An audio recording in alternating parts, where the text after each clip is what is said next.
नमस्कार दोस्तों, मैं आपका दोस्त संजय सिंह अपने कॉन्सेप्ट क्लासेस में आप सभी का स्वागत करता हूं। जैसा कि हम लोग बहुत दिनों से चल रहे हैं फंडामेंटल राइट के साथ। मेरे मित्रों, मैं एक आपसे बात कहना चाहूँगा। आप लोग सोच रहे होंगे कि बहुत सारे यूट्यूबर एक ही वीडियो में फंडामेंटल राइट को कंप्लीट कर देते हैं, कुछ लोग 2-3 वीडियो में कंप्लीट कर देते हैं। पर मुझे लग रहा है कि मेरा 15 लेक्चर में भी यानी कि मेरा फंडामेंटल राइट कंप्लीट नहीं होगा, क्योंकि मैं नहीं चाहता कि कोई भी ऐसा पॉइंट मिस हो जाए जिससे कोई क्वेश्चन अराइज हो जाए और आप लोग कल को मुझे कहें कि हमने पढ़ा वहाँ से था और क्वेश्चन हमें तो पढ़ाया नहीं गया, ऐसा कुछ भी, और ये क्वेश्चन कहाँ से आ गया। तो ये सब चीजें सोच के मैं दिमाग में सब चीजें लेकर चलता हूँ। इसीलिए एक जैसे मैं एक यूट्यूबर की तरह काम नहीं कर रहा हूँ। मैं एक यूट्यूबर की तरह नहीं काम कर रहा हूँ। मैं एक मैं एक अपने एक टीचर की तरह काम कर रहा हूँ। एक इंस्टीट्यूट में, यानी जैसे टीचर कोचिंग प्रोवाइड कराता है, मैं उस तरीके से काम कर रहा हूँ। मेरा मकसद नहीं है कि मेरे ढेर सारे व्यूज जाएं। मेरा मकसद ये है कि अगर कोई अफोर्ड नहीं कर पा रहा कोचिंग, तो मेरे यूट्यूब चैनल से देखकर चीजों को आगे बढ़ जाए। यही मेरा मकसद है। दूसरी बात है, मैं तुम्हें ये बोलूंगा कि आज आज जो यानी कि मैंने एक लेक्चर सुबह डाला था, वो मैंने इसलिए डाला था कि मैंने अपने वो मोबाइल से बनाया था। मैंने अपना लैपटॉप से नहीं बनाया उसे, मैंने उसे मोबाइल से कवर किया। क्यों कवर किया? क्योंकि मेरे पास समय नहीं था, लेकिन मुझे लेक्चर डालना था। मैंने सोचा कि मेरे जो सब्सक्राइबर्स हैं या मेरे जो मुझे देखने वाले हैं, या मतलब मेरे जो वीडियोस को देखने वाले हैं, उनको ये ना लगे कि कंटिन्यूटी नहीं है वीडियो में। तो my dear friends, that's why I make a video for you by my mobile. Now I am on my laptop and just going through going to make one video for you, which is related to our right against exploitation. इस statement से ही पता चल रहा होगा कि actual में मैं कहना क्या चाह रहा हूँ, या ये स्टेटमेंट क्या कहना चाह रही है। राइट मतलब एक ऐसा अधिकार, किसके विरुद्ध में? एक्सप्लॉयटेशन के। मतलब लोगों के पास कुछ ऐसे अधिकार जो उनको एक्सप्लॉइट ना कर सकें। मतलब कोई आदमी उनको अगर एक्सप्लॉइट करता है, तो उनके अधिकार कुछ ऐसे हैं जिसको जाकर वो दावा करें कि मुझे कोई एक्सप्लॉइट कर रहा है तो मुझे बचाया जाए। ठीक है। उसका ही पहला पॉइंट जो है, उसी का पहला पॉइंट जो है, वो कहता है prohibition of traffic in human beings and force labour. मेरी बात को ध्यान से समझना, मैं क्या कहना चाह रहा हूं।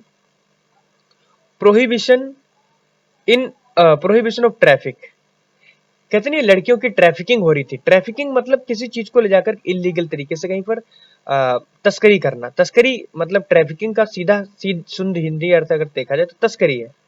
तस्करी करने का मतलब ये होता है कि मैं अगर बोलूं गर्ल्स की ट्रैफिकिंग हो रही है, यानी कि ट्रैफिकिंग हो रही है। ट्रैफिकिंग का मतलब इलीगल तरीके से किसी चीज को एक जगह से दूसरी जगह ले जाया जा रहा है, ट्रैफिकिंग उसे बोलते हैं। जैसे हम लड़कियों को कहीं से हमने गुमराह किया और उसे आगे जाकर कहीं सेल कर दिया, किसी वेश्या खाने में या कहीं मतलब अदर पर्पसेस के लिए।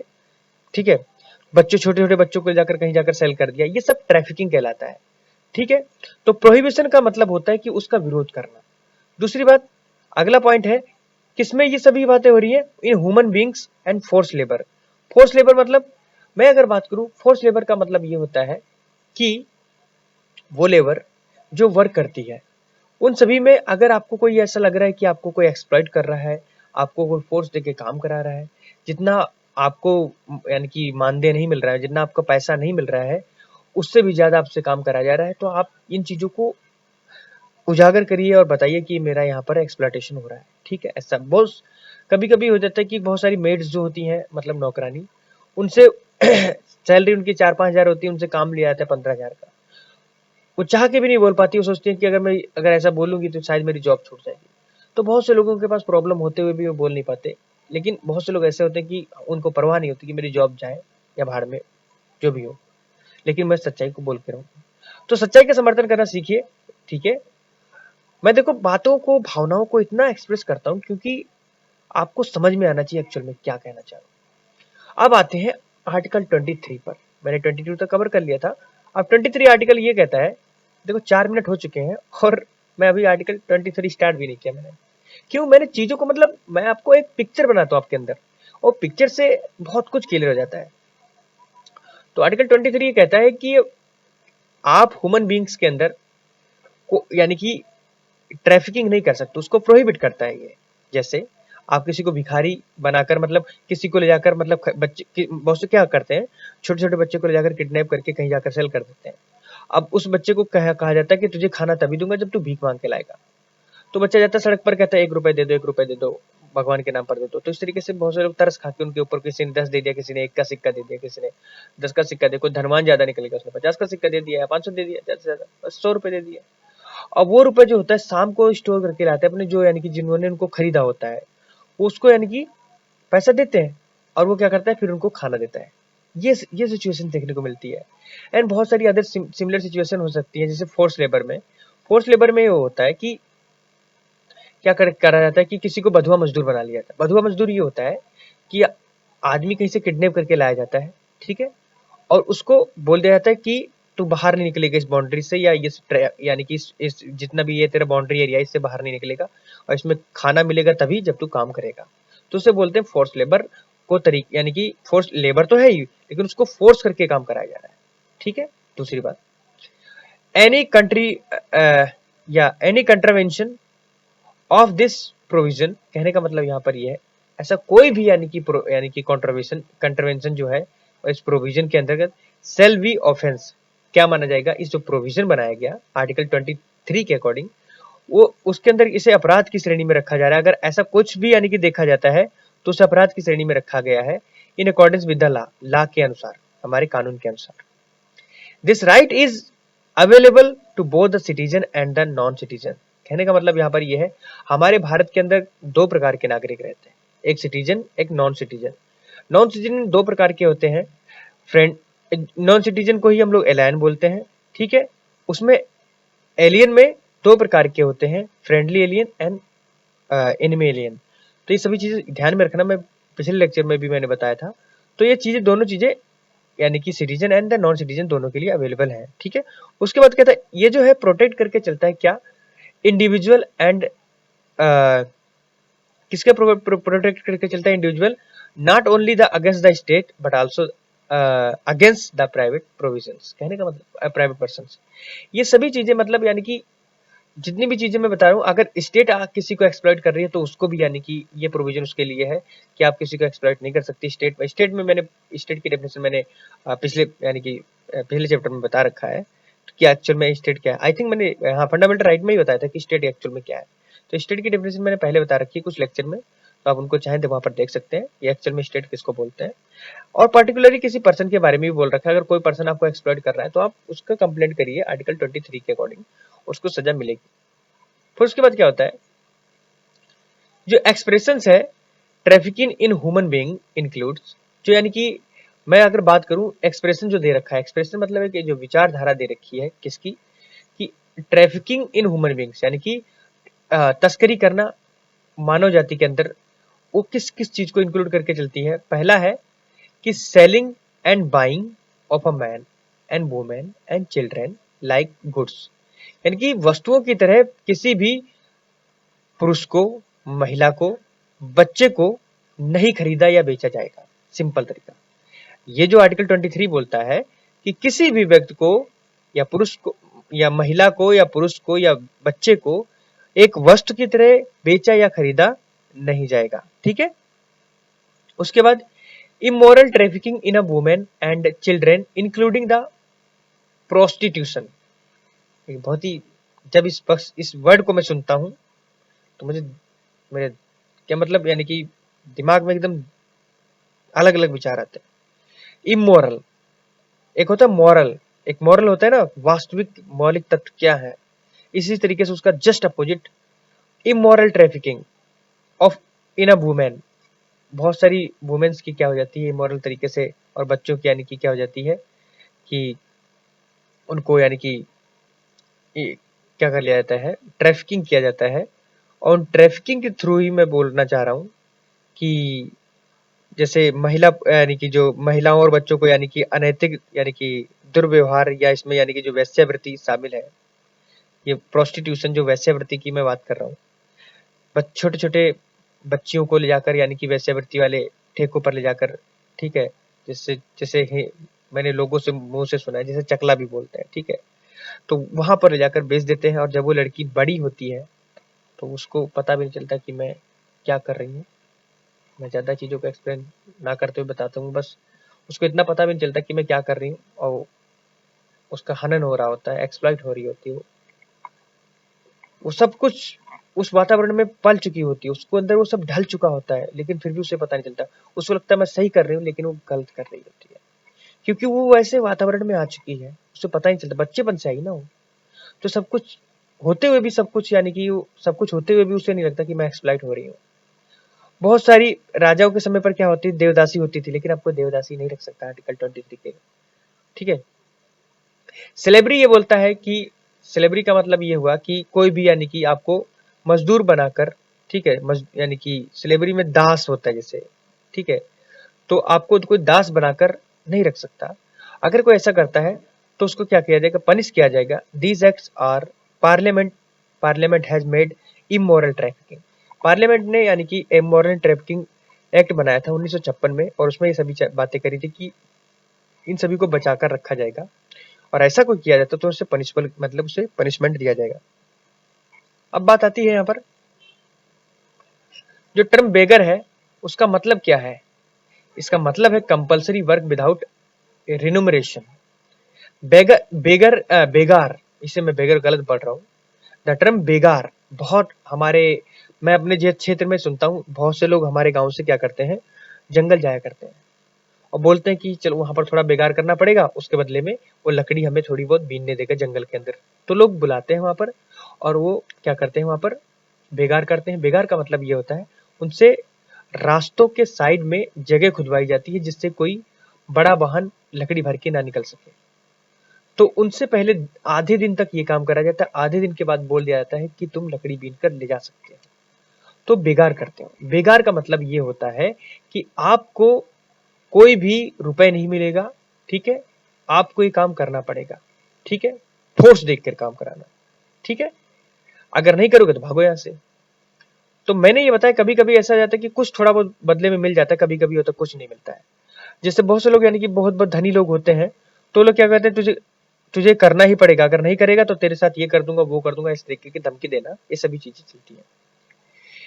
It was a peculiar Indian system under which the local zamindars sometime use the force their tenants render services without any payment। कहने का मतलब यहाँ पर ये है, मेरे भाइयों, मैं तुम्हें एक चीज बताना चाह रहा हूँ, ये बहुत ही प्रचलन में हमारे भारतीय समाज में रहा है कि जो हमारे जमींदार हैं, ठीक है, ठीक है, जो हमारे टीनेंट्स, मैं अगर बोलूँ हमारे जो किसान थे, ठीक है, उनको हमेशा, या उनके जो, यानी कि जो उनके घर में दास दासियां यानी जो रहते थे, ठीक है, निचले स्तर के लोग जो रहते थे, उनको कभी कभी ऐसा होता था, कोई भी बिना रुपए दिए उनसे, यानी कि फोकट में काम करवाना, बिना पेमेंट किए।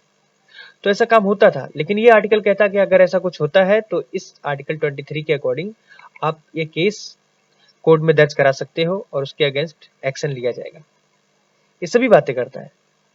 इन एडिशन टू बेगार, आर्टिकल 23 वो क्या करता है, प्रोहिबिट करता है similar forms of the force labour, like जैसे मैं बात करूं बॉन्डेड लेबर्स। बॉन्डेड लेबर ये होता है कि जिसे बोलते हैं हम लोग बंधुआ मजदूर।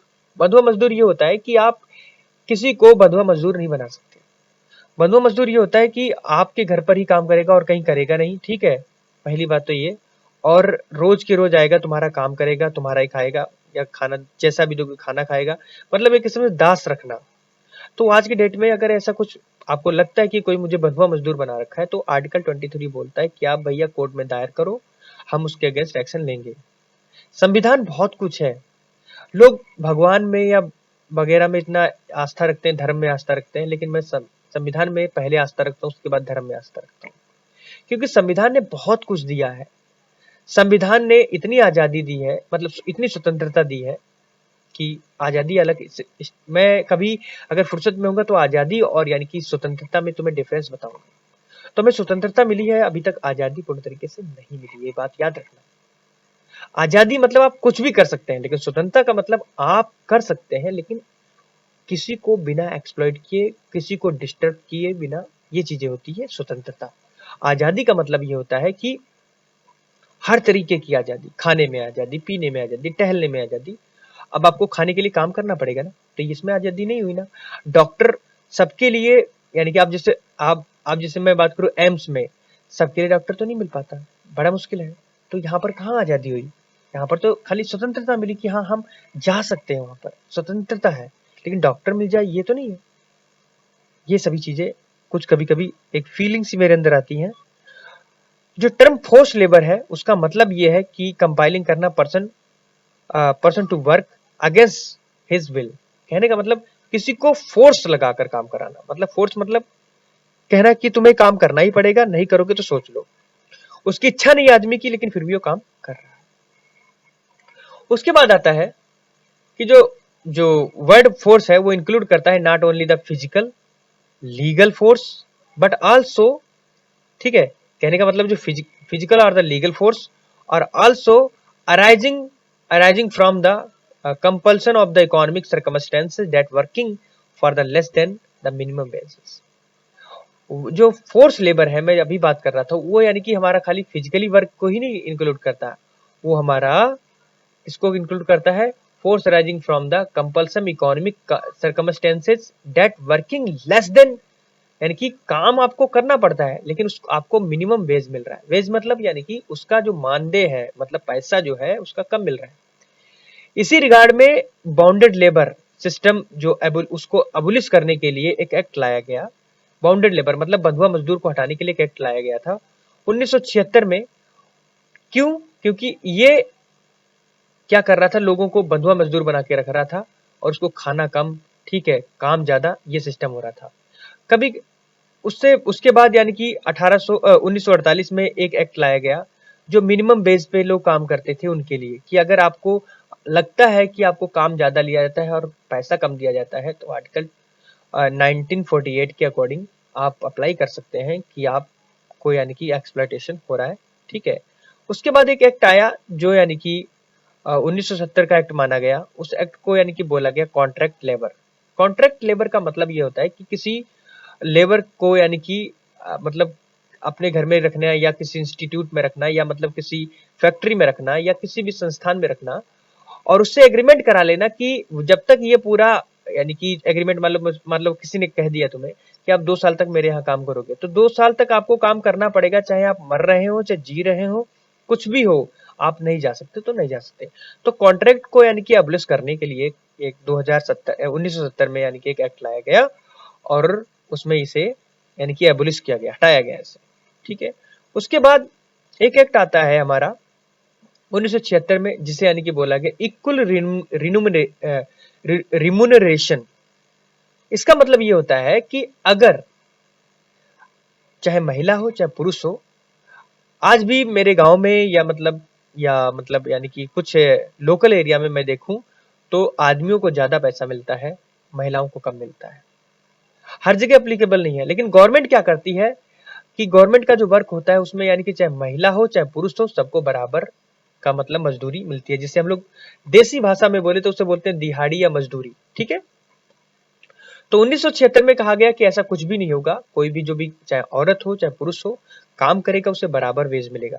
बराबर वेज मिलने का मतलब ये होता है कि वो काम करेगा जितने घंटे उनका टाइम पीरियड, मान लो 8 घंटे का टाइम पीरियड है, उसमें चाहे पुरुष हो चाहे महिला हो, अगर 250 रुपए दोनों के लिए तय किया गया है, 8 घंटे का है तो 250 रुपए, 250 रुपए पुरुष को भी मिलेगा, मेल को, ठीक है, और चाहे वो फीमेल हो उसको भी 250 ही मिलेगा, ठीक है। ये तो बात तुम लोग समझ गए। फिर आर्टिकल जो 23 है वो एक चीज और प्रोवाइड करके चलता है, एक्सेप्शंस टू दिस प्रोविजन। कहने का मतलब एक्सेप्शन नहीं रखा जाएगा किसी भी, यानी कि किसी को एक्सेप्शन के मतलब मतभेद नहीं रखा जाएगा। और मैं अगर बता दूं, ये स्टेट को यानी कि परमिट करके चलता है कि इम्पोज करेगा क्या, compulsory services for the public purposes. जैसे मैं एक बात करूं उसमें से, जैसे मिलिट्री, ठीक है, सर्विसेज और the social services which is not bound to pay. कहने का मतलब यहाँ पर यह है, कभी कभी ऐसा हो जाता है कि हमें मान लो किसी देश से हमारा विवाद हो गया और हमारी आर्मी कम पड़ रही है, तब हमारी देश की जो गवर्नमेंट है, मतलब हमारा गवर्नमेंट जो है वो हमें कहेगी मुझे हर घर से एक आदमी चाहिए या हर घर से 2 आदमी चाहिए, तो चाहिए तो देना पड़ेगा। ये एक्सेप्शन है इस आर्टिकल के थ्रू, क्योंकि आर्मी ही खाली लड़े ये जरूरी नहीं है। अगर उनको जरूरत लगेगी तो कहेंगे मुझे हर घर से एक व्यक्ति चाहिए, तो चाहिए तो देना पड़ेगा। और उसके बेस में वो चाहे पे करना चाहे तुम्हें, चाहे ना करना चाहे, ये उसके हाथ में है। तो आर्टिकल यहाँ पर जो है एक उसका ये एक्सेप्शन है, ठीक है। हालांकि इन इम्पोजिंग सच सर्विस, जैसे मैं अगर बात करूं, state is not permitted to make any discrimination. जो स्टेट है वो यानी कि परमिट नहीं करता है या कैसे कोई भी यानी कि डिस्क्रिमिनेशन नहीं बनाता है किसी भी ग्राउंड पर। जैसे मैं अगर बात करूं ग्राउंड क्या होगा, जैसे रिलीजन है, रेस है, ठीक है, उसके बाद कास्ट है और क्लासेस है। मतलब ये नहीं बोलता कि आप किस धर्म से हो, किस यानी कि जाति से हो, किस रेस से हो, किस समुदाय से, कोई फर्क नहीं पड़ता। आप एक इंसान हो, बस इतना है। आप पुरुष या महिला कुछ भी हो, इससे फर्क नहीं है। आप एक इंसान हो। इंसान में मतलब दोनों आ गए, ह्यूमन बीइंग में दोनों आ गए, महिला हो चाहे पुरुष हो, कोई फर्क नहीं पड़ता है। आप गोरे दिखते हो चाहे काले दिखते हो, चाहे आपकी नाक उठी हुई हो, चाहे आपकी नाक दबी हुई हो, चाहे आपके दांत बाहर निकले हो, आप मेरे लिए बराबर हो। मतलब लॉ बोलता है कि आप मेरे लिए बराबर हो। लेकिन कभी कभी बहुत से धर्म ऐसे हैं, गोरों को ज्यादा मानता, काले को कम मानता, अच्छा दिखने वाला पहले, भद्दा दिखने वाला बाद में। तो मैं इसीलिए कहता हूं कॉन्स्टिट्यूशन हमेशा पहले रखना चाहिए हर एक आदमी को। इसीलिए मैं कॉन्स्टिट्यूशन पढ़ा रहा हूं। मैं पॉलिटी को इसीलिए पढ़ा रहा हूं कि हमें कॉन्स्टिट्यूशन समझना जरूरी है। एक्चुअल में हमारे अधिकार क्या उसे हमें समझना जरूरी है।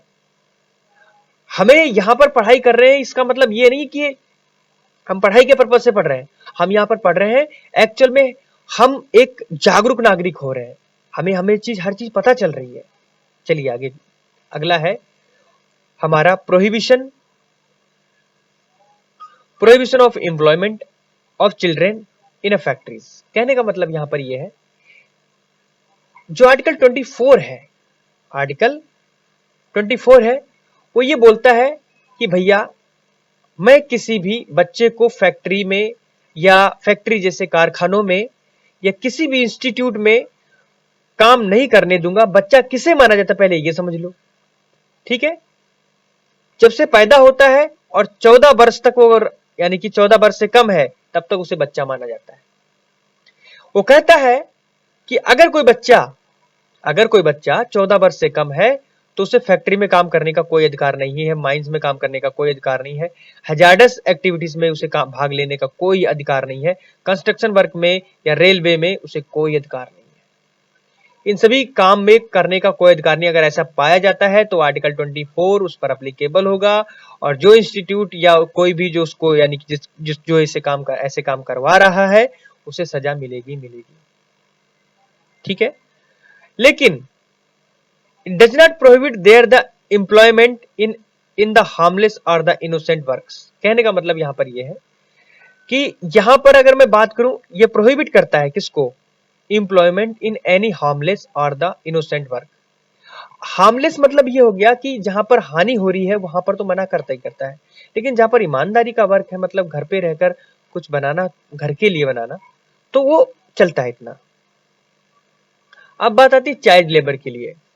तो child labour prohibition and the regulation act जो 1986 में आया, is most important law in this direction. एक बहुत ही इंपॉर्टेंट लॉ माना गया इस डायरेक्शन में, कि इसमें यह बताया गया कि जितने भी यार हमारे जो चाइल्ड हैं, बच्चे हैं, उनको प्रोहिबिट किया गया कि उनको एक लेबर ना बनाया जाए, ठीक है।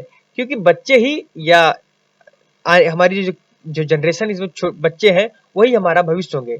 और हमारा भविष्य ही अगर लेबर बन जाए तो क्या फायदा, मजदूर बन के रह जाएगा वो तो इसी के लिए एम्प्लॉयमेंट चिल्ड्रेन एक्ट 1938 लाया गया। उसमें भी यानी कि क्या कहा गया, उसको भी ये कहा गया कि बच्चों को मना किया गया, या बच्चे जिस फैक्ट्री में पाए गए तो उसको या तो फैक्ट्री को ही नत्थी कर दिया जाएगा, रोक दिया जाएगा, फैक्ट्री को ही बंद कर दिया जाएगा। किसी भी कंस्ट्रक्शन वर्क में या किसी भी इंस्टीट्यूट में या किसी भी चीज में अगर पाया गया तो उसको यानी कि ये उसका हर्जाना भरना पड़ेगा, उसके भविष्य के साथ खिलवाड़ नहीं किया जाएगा। द फैक्ट्रीज एक्ट यानी कि फैक्ट्री एक्ट लाया गया कब, 1948 में। ऐसे ही माइंस एक्ट लाया गया 1952 में। ऐसे ही मर्चेंट शिपिंग देखो मैं इन चीजों को क्यों बता रहा हूँ। फैक्ट्रीज में काम करना बच्चों के लिए मना कर दिया गया 1948 में। माइंस में काम करने को बच्चों को एक मना कर दिया कि 1952 में। ऐसे ही मर्चेंट शिपिंग मतलब जहाजों पर बहुत से बच्चे होते थे जो सब्जियां या मतलब पानी गिलास, सब्जी पानी इस तरीके से, ए भाई, या मतलब कोई भी, मतलब कहने का मतलब यहाँ पर यह है कि मर्चेंट शिपिंग का मतलब ये हो गया, जो सौदागर होते थे अपने शिप में छोटे छोटे बच्चों को ले आते थे, उनसे खाना पकवाते थे, अपने आप बड़ा पैर दबवाते उनसे।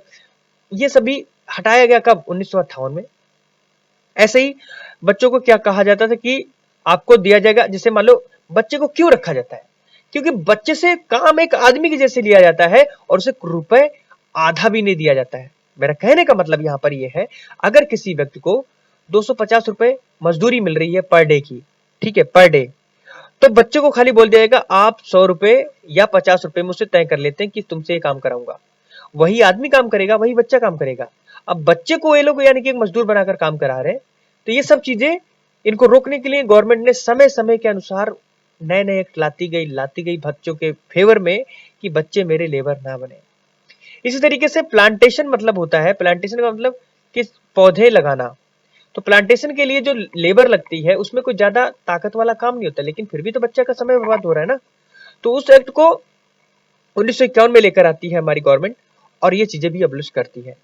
Motor transport worker, motor transport worker कहते नहीं, छोटू बड़ा वाला पाना देना, छोटे वाला रिंच देना, ठीक है, चाबी बड़ी वाली चाबी, 2-4 चाबी, 4x चाबी, इस तरीके से बोलते हैं। तो छोटू फटाफट लेके आता है। तो छोटू वहां पर वो जो है ना, उसका भविष्य खराब हो रहा है, ठीक है। आगे चलकर ज्यादा से ज्यादा क्या हो सकता है, मोटर मैकेनिक बन सकता है, ठीक है। अप्रेंटिस में किसी भी बच्चे को नहीं लिया जाएगा वर्क के लिए, ये 1961 में बताया गया। ये सारी चीजें धीरे धीरे बंद कर दी गई, ठीक है। लेकिन फिर भी कहीं ना कहीं हमारे गरीबी के कारण, लोगों की गरीबी के कारण, आज भी बच्चा काम करता हुआ दिखाई पड़ रहा है। क्यों है? या आप खुद उसका एग्जाम्पल हो। आप लोग जागरूक नागरिक हो, अगर ऐसा किसी को देखो तो आप रोको उसे। नहीं रुकता है, पुलिस में इंक्वायरी करो। पुलिस भी अगर नहीं मानती है, आगे बढ़ो, सिंपल। अगर आज हमारा भविष्य अच्छा नहीं है तो कल आने वाली पीढ़ी बिल्कुल खराब होगी। क्योंकि जब आज का भविष्य, आज वाला मतलब बच्चा हमारा, जो अगर किसी भी मजदूर एक टाइप का मजदूर बन के रह जाएगा, तो हमारा भविष्य जो है मजदूर बन के रह जाएगा। सिंपल बात। बीड़ी और सिगार बनाने के लिए छोटे छोटे बच्चों को ढूंढा जाता था, क्योंकि एक बार ऐसा हुआ था, एक फैक्ट्री में क्या हुआ मुझे याद नहीं आ रहा किस सन में हुआ था। तो पूरी फैक्ट्री को नत्थी कर दिया गया था। उसमें बीड़ी बनाने के लिए छोटे छोटे बच्चों को रखा गया था। तो 1961 में ये एक्ट लाया गया, 1966 में, और 1966 में एक्ट लाया गया, और उसके द्वारा बोल दिया कि अगर ऐसी कोई एक्टिविटी पाई जाती है जिसमें बच्चे इन्वॉल्व होते हैं बीड़ी या सिगार बनाने में, तो उनको पक्का हर्जाना भरना पड़ेगा, और हो सकेगा उस इंस्टीट्यूट को बंद भी करना पड़ेगा। और ये भी बोला कि इस टाइप की जितनी भी एक्टिविटीज हैं उन सभी को बंद करना पड़ेगा, या ऐसे बच्चों को एम्प्लॉयमेंट देने में उनको प्रोहिबिशन, मतलब उन पर रोक लगाएगी, ठीक है। तो एम्प्लॉयमेंट नहीं देना है जो बच्चे 14 वर्ष से कम है। 1996 में, ठीक है, सुप्रीम कोर्ट जो है डायरेक्ट करता है, एक एस्टेब्लिशमेंट करता है child labour rehabilitation welfare fund, जिसमें वो बोलता है, ऑफेंड करता है कि एम्प्लॉयर शुड बी डिपॉजिट। कहता है कि अगर कोई बच्चा यानी कि काम करता हुआ पाया जाता है, जिसका यानी कि रिहेबिलिटेशन हो रहा है, ठीक है, कहने का मतलब जिनका यानी कि एक्सप्लॉयटेशन हो रहा है, उसको लगभग उस वक्त बोला गया था 1996 में बोला गया था कि उसको 20,000 रुपए फाइन भरना पड़ेगा फॉर ईच चाइल्ड, मतलब एक बच्चा रखने पर।